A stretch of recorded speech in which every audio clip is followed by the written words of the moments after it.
अस्सलाम वालेकुम। उम्मीद है आप सब खैर खैरियत से होंगे। आज मैं बनाऊंगी बहुत ही मज़े के मूंग दाल के पकोड़े। ये बहुत ही आसान तरीके से बनते हैं। आप पुराने तरीके छोड़े पकोड़े बनाने के, अब नए तरीके से बनाए पकोड़े।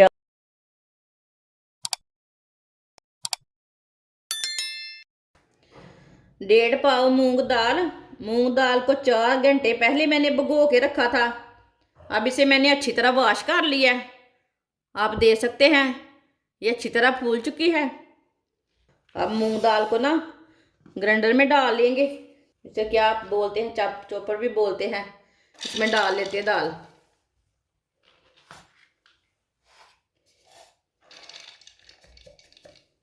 सारी दाल को मैंने डाल लिया है। 1 कप पानी डाल लेंगे साथ।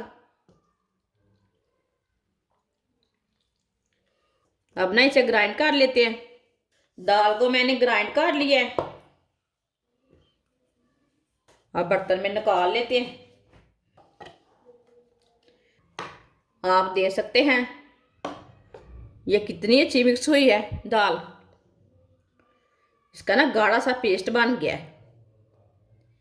देखिए आप, इसमें पानी 1.5 पाव दाल में मैंने 1 ही कप पानी डाला है। 4 घंटे पहले भिगो के रखी थी मैंने। सब्ज लहसुन डाल लेंगे। आप इसमें प्याज भी डाल सकते हैं, लेकिन मैंने सब्ज लहसुन डाला है। सब्ज लहसुन डाल लेंगे। 1 चमची नमक डाल लेंगे। नमक ज़रूरत के हिसाब से डाल सकते हैं। वीडियो को पूरी देखें, फिर आपको पता चलेगा आपकी बाजी ने क्या बनाया है, चीज़ अच्छी है कि बुरी है। 1 चमची पिसी हुई लाल मिर्च, 2 चुटकी हल्दी पाउडर। हल्दी मैंने थोड़ी सी डाली है। आधी चमची धनिया पाउडर, आधी चमची जीरा पाउडर। बस मैंने इतने ही मसाले डाले हैं। अच्छी तरह मिक्स कर लेते हैं। अपने हिसाब से कुछ और डालना चाहते हैं तो डाल सकते हैं।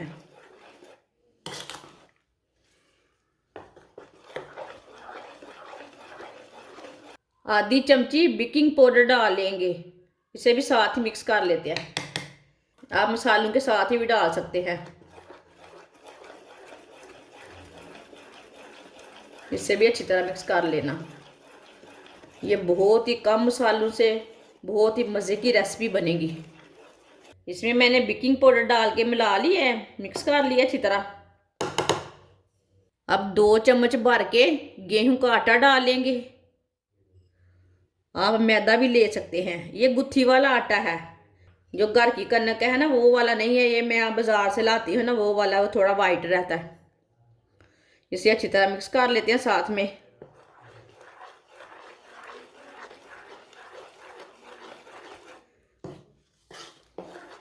आप यहाँ मैदा भी डाल सकते हैं, बेसन भी डाल सकते हैं, लेकिन मैं अपने तरीके से बनाऊंगी इसलिए मैंने आटा डाला है। इसका ज़्यादा टेस्ट आता है।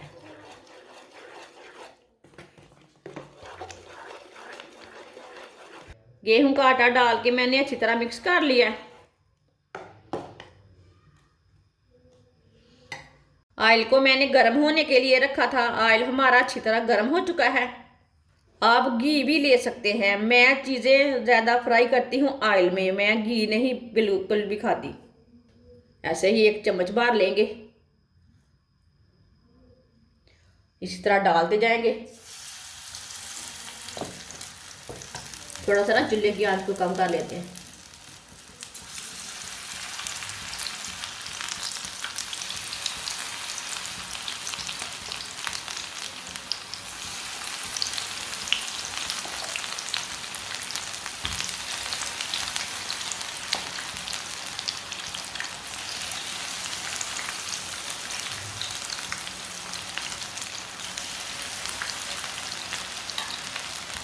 सबको मैंने डाल लिया है, आप दे सकते हैं। अब इसे 2 मिनट के लिए पकने देते हैं। चूल्हे की आंच को मीडियम रखना है। इसे पकने के बाद में उल्टाएंगे।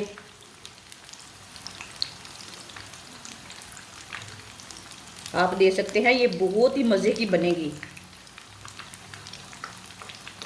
आप इसे पकोड़े भी बोल सकते हैं, टिक्की भी बोल सकते हैं, वो आपकी मर्ज़ी है। जिसने मेरे चैनल को सब्सक्राइब नहीं किया वो मेरे चैनल को लाजमी सब्सक्राइब कर लें। मैं बहुत ही कम चीज़ों से, कम मसालों से बहुत ही मज़े की रेसिपी बनाती हूँ।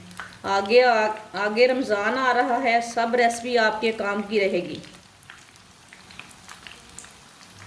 आप दे सकते हैं एक साइड से 1.5 मिनट तक मैंने पका लिया, 1.5-2 मिनट के लिए मैंने पका लिया है इसे। अब इसे ना उल्टाते जाएंगे। आप दे सकते हैं एक साइड से पक चुकी है।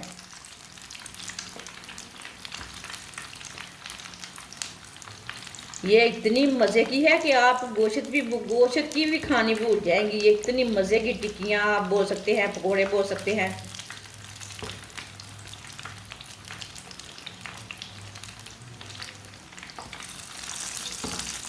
इसमें मैंने कुछ नहीं डाला, आपके सामने 2-3 मसाले डाले हैं, ना आलू डाले हैं, कुछ डाला है, कुछ भी नहीं डाला। तो मज़े की बहुत बनेगी।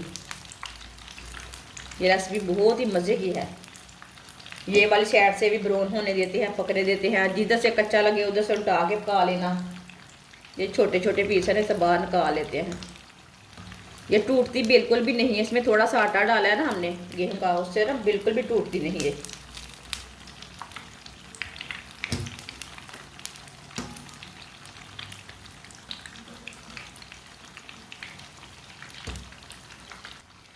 अब ये वाली साइड से भी ना उल्टा लेते हैं, दे सकते हैं। ये वाली साइड से भी ना ब्राउन हो चुकी है, हल्की सी ब्राउन हो चुकी है।